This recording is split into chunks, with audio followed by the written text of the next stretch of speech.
A freaking camel, dude. The more I keep learning about these animals, it's getting crazier and crazier. Like, yo, real quick, just to talk a little bit of ish when we get to the video. How your day going? Morning, evening, night? Whenever you're watching this video, dog. But Pete, either way it go, though. When I first found Casual Geographic, don't get me wrong, yo, not to toot my own horn, but I'm a pretty smart dude, dog. I think I'm pretty intelligent. I know a good amount of facts. I knew. But I said it to say this, though. I love the fact how I come into his videos like, I came into his videos like, I already know about this animal. Remember when we was first watching him, like, oh yeah, I know about this, blah, blah, blah. But he took it to another level. I was like, ain't no way this animal does this much. Perfect example, a freaking otter. There's no way I knew the damn things was that crazy. But either way it go, brother, check out how a camel's bad habit can put you in a coffin. Yo, you can check out the original video. Link will be in the description below, but let's go. Right, I'll just check the camera, yeah? Okay. That's right. Okay, good stuff.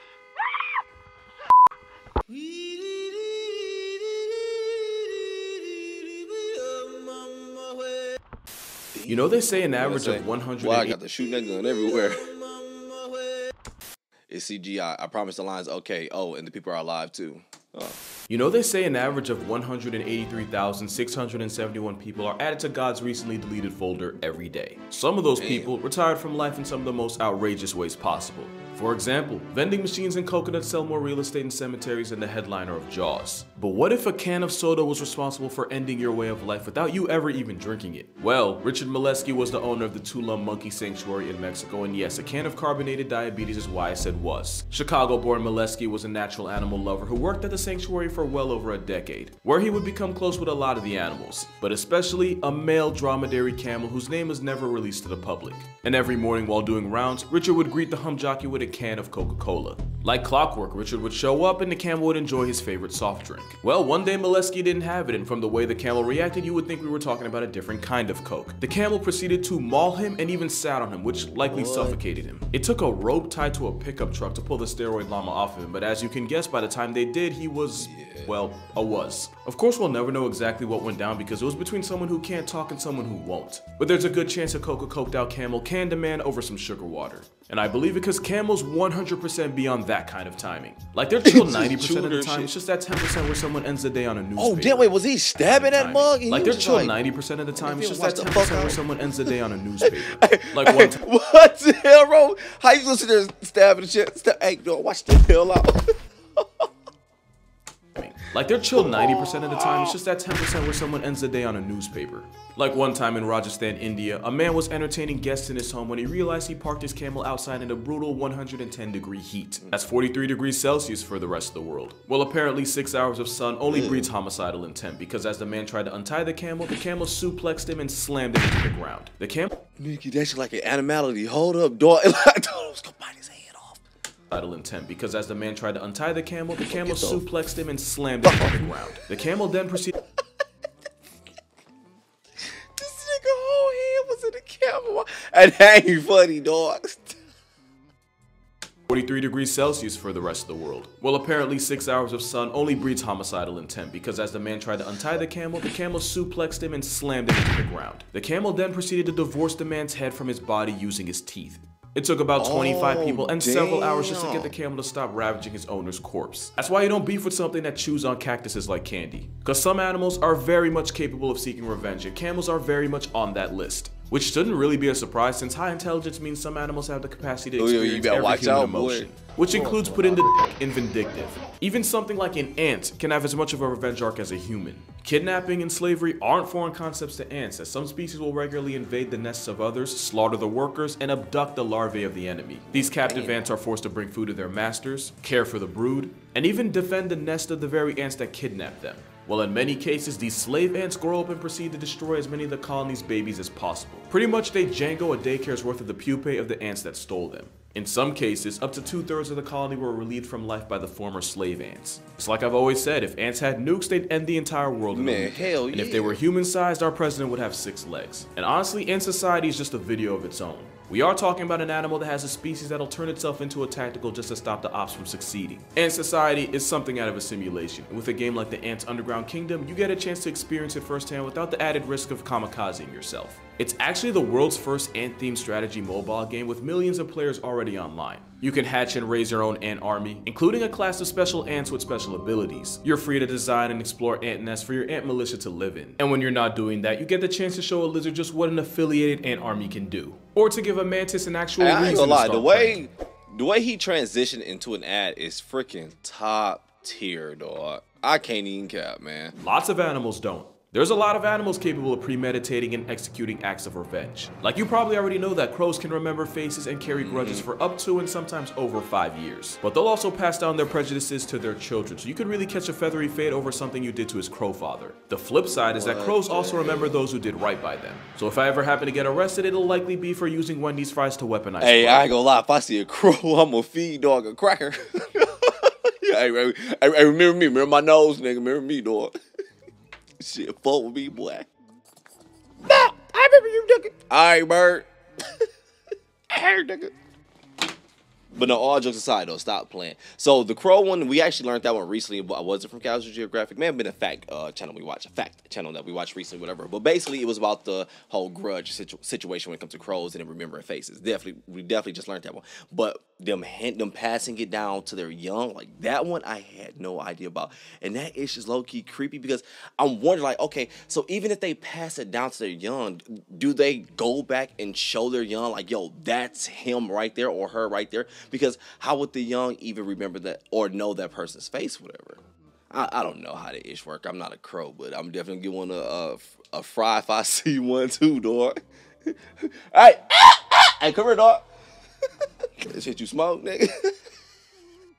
Stop playing.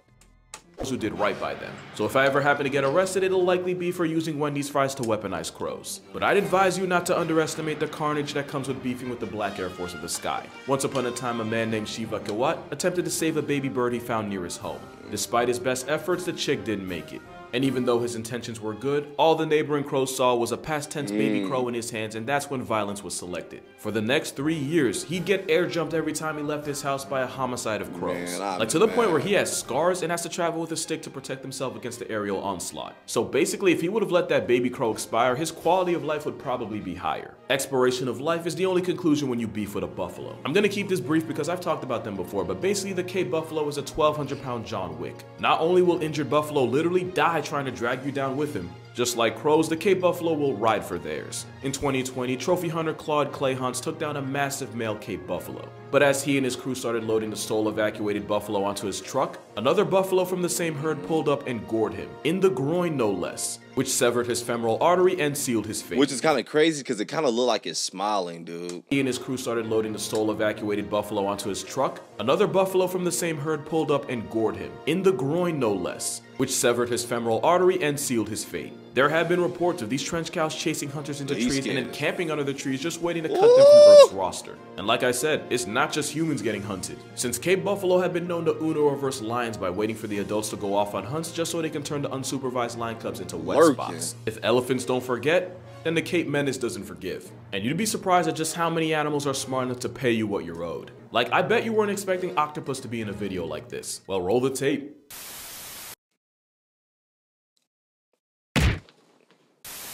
It turns out octopus and some fish will work together to hunt, and the Squidwards of the sea will occasionally uppercut their co-workers to keep them from cheating them out of food. It's also believed that the octopi that have been exploited in the past are more trigger happy with their tentacles. Of course, there's also a good chance that octopi might Tyson fish purely out of spite, but punishing someone for someone else's crime technically still counts as revenge. Also, cephalopods can be just as spiteful with each other. Like here, where a female octopus got tired of a male trying to mate with her, so she proceeded to throw silt on his face. And octopus are more than smart enough to aim their malice at people. As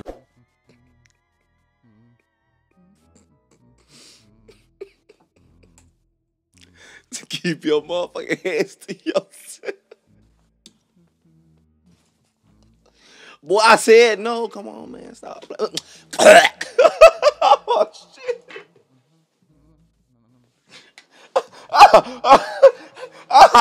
Bitch.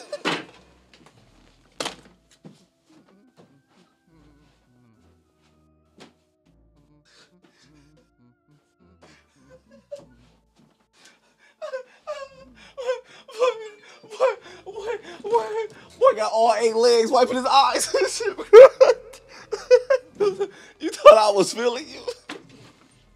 Really out of spite, but punishing someone for someone else's crime technically still counts as revenge. Also, cephalopods can be just as spiteful with each other. Like here, where a female octopus got tired of a male trying to mate with her, so she proceeded to throw silt on his face. And octopus are more than smart enough to aim their malice at people.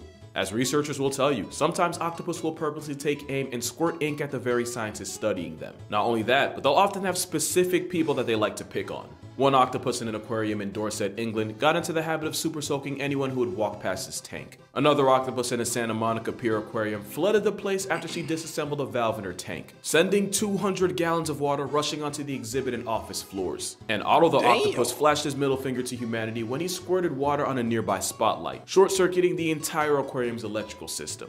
Workers would fix it in the morning, but since Otto would do it at night when no one was around, it took a while for him to be found out. And of course, there was that time when YouTuber tried to live stream herself eating an octopus, but the only thing he fed her was an L. So yeah, octopus have the intelligence to be on timing. But at least with them, the worst case is property damage or a suction cup to the face. Things get a lot worse when you piss off the next animal. Cause tigers are by far the most vengeful animals on the planet. In every video. Like the lengths they'll go to get— I legit wish I can tame a big cat because I would definitely do it. But hey, I'm not about to try it, whatever. But either way it go, dog, like first just looking at them though, like man, I just love it. Like dog, they just look so top tier, man. Let's go back. Damn, they look fire, dog. Tigers are by far the most vengeful animals on the planet.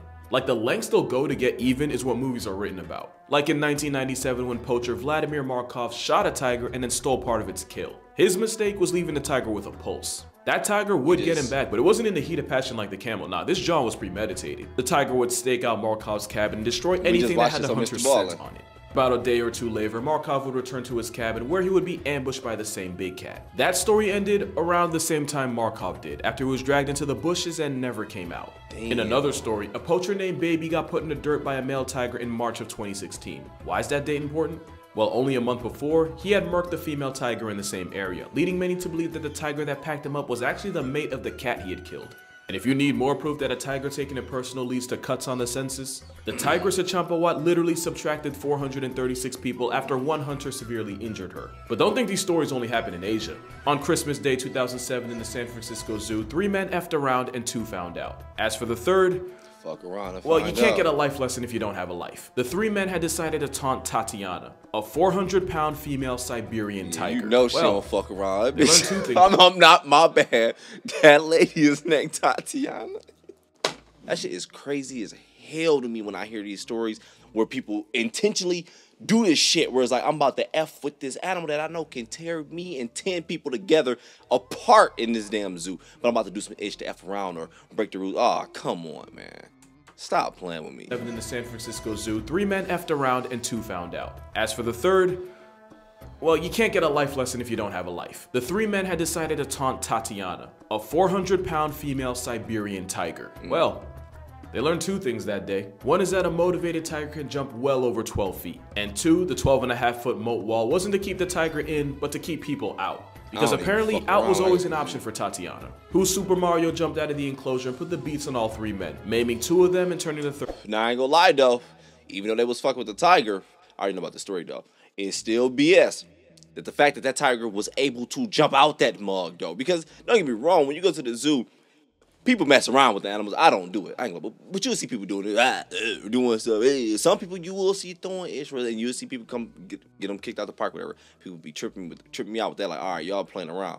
But the fact that if the tiger is able to do that, maybe they didn't know, because you know what? I don't know. You stole dog from his home, so you don't know much about him. But regardless, we ain't about to go all into that part though. The fact that the tiger's able to do that is like, yo, that's still a flaw on y'all end. The wall wasn't to keep the tiger in, but to keep people out. Because apparently out was always an option for Tatiana, who Super Mario jumped out of the enclosure and put the beats on all 3 men, maiming 2 of them and turning the third into a chalk outline. So yeah, a wild tiger might be the last animal you want to find out with in India, but a close second might be monkeys. especially since Yup, monkeys I'm and dogs have telling seemingly gone to war against each other. War is debatable because allegedly the monkeys massacred the dogs. According to residents, some monkeys even took to snatching puppies, carrying them up to a roof, and then letting gravity catch the body. And if you believe this story, then you believe that this all started after a pack of stray dogs mauled a baby monkey and the monkey mafia took it very personal. But we actually don't know for sure what caused this mass puppy homicide. Primates will often feed on the ticks living on animals of different species. So it's possible the monkeys weren't trying to get revenge, but were only after the ticks on the dog's fur. But there's also a chance that Cloudy with a chance of puppy was 100% intentional, especially since that seems to be a signature move for them. Earlier this year in India, a troop of monkeys jumped a family and snatched their 4-month-old son, who they proceeded to throw off a 3-story building. In a separate attack, monkeys broke into a home and dragged away a 2-month-old who had been sleeping next to his grandfather. The same monkeys ended up drowning him in a water tank. Yeah, monkeys can be malicious when they want to be, but anyone in Japan will tell you that. Cause right now, a Japanese city is currently under attack by a gang of Japanese macaques. Since July, nearly 60 people have been attacked and injured in the city of Yamaguchi, and the monkeys tend to go after babies, small children, and the elderly, you know, the light work of the population. They just walking like nothing. The traps they set aren't working because the monkeys don't seem to be after food. They're just doing it. And yeah, while and he calms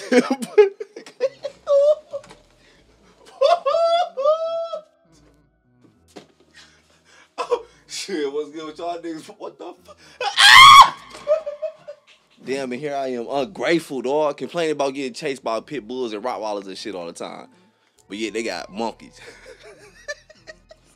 Oh, a grateful ass. Let me stop being ungrateful, dog. I'm grateful. They tend to go after babies, small children, and the elderly, you know, the light work of the population. And the thing is, the traps they set aren't working because the monkeys don't seem to be after food. They're just doing it. And yeah, while this could be a coincidence, there's also a good chance this is revenge. See, monkeys and really primates in general have a sense of fairness and will lash out when they feel like they've been wrong. In experiments with capuchin monkeys, scientists found that when given unequal portions of food, the monkeys would seem to target and punish the individual that got the unfair share. It actually makes sense for a social animal to actively discourage inequity in the group. But when a monkey feels cheated, it becomes a much more dangerous monkey. In another experiment, one capuchin was given a grape while another was given a cucumber. Despite previously being happy with the cucumber, the monkey seemed to get offended when he saw his peer get a grape and refused to take the cucumber. He even started to become nigga. She like me more, nigga. The monkey seemed to get offended when he saw his peer get a grape and refused to take the cucumber. He even started to become aggressive with his handlers, so yeah, primates don't like feeling slighted. If you don't believe me, jealousy and a birthday cake got this man mutilated by a pair of chimps. So I can't tell you exactly what started the monkey war in Japan, but I can tell you they probably have a reason. Speaking of reason, yeah, I kinda had to talk about that. So you probably know the story, but recap. An elephant traveled over 100 miles from a sanctuary and trampled a 70-year-old woman collecting water, only for that same elephant to show up to her funeral and further desecrate her corpse, and this time in front of her entire grieving family. Now I know I say this a lot on this channel, it's become one of my popular phrases, but this time someone literally got turned into a hashtag. Now, the trauma changes you. As a grieving mother, I ask myself, why become in danger when I can become the danger? Okay, she deep. Elephant. I just felt like I wasn't being heard, you know? Oprah. Precisely. Elephant. I just couldn't forget it. I don't get that one. I remember when I first heard the story, I was like, BS. It didn't happen more than once. Someone told me it kept happening multiple times. Well, like different elephants to different people, though.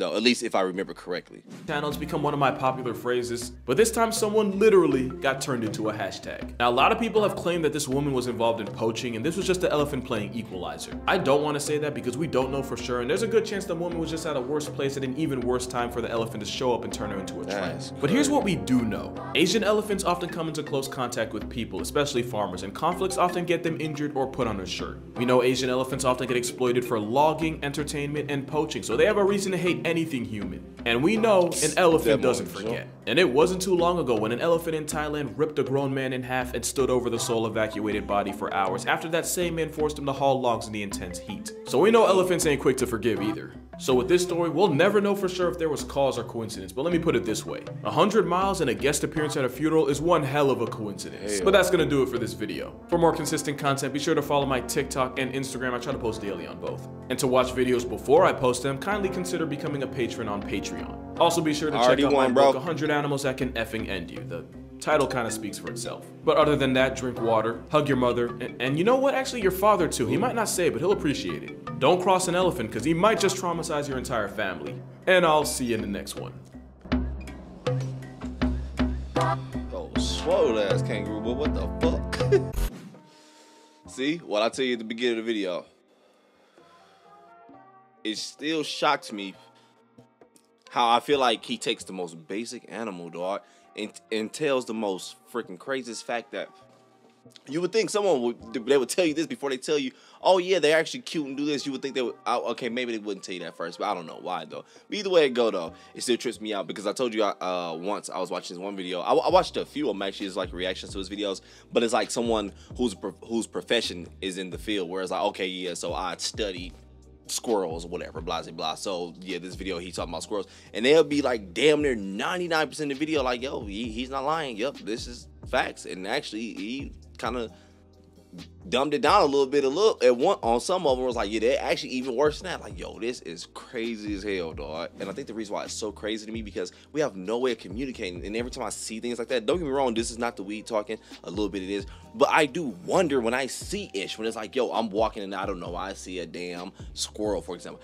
I'll be wondering like, damn, do he legit got a family? Do he got like 2 brothers and a sister? Do his cousin on his fucking nerves, shit like that? His mom, his dad, like legit be wondering like, what do they live by? Like, how are they living? Like, do they actually go by family? I'd be thinking it's like, what are they doing? Like, do he got a favorite place he like to go eat at? I don't know.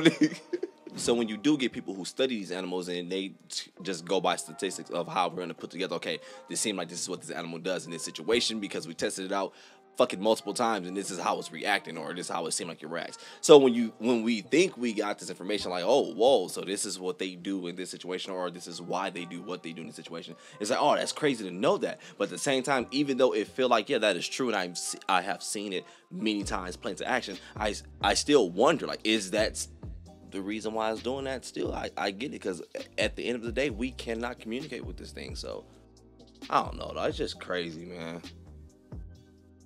Like, we're just all on this fucking planet. It's like so much different shit. So much shit we don't even know about. I mean, fuck it. Ain't about to get into. Hey, go ahead, enjoy your day. Morning, evening, night. Whenever you're watching this video, dog. But I'm out.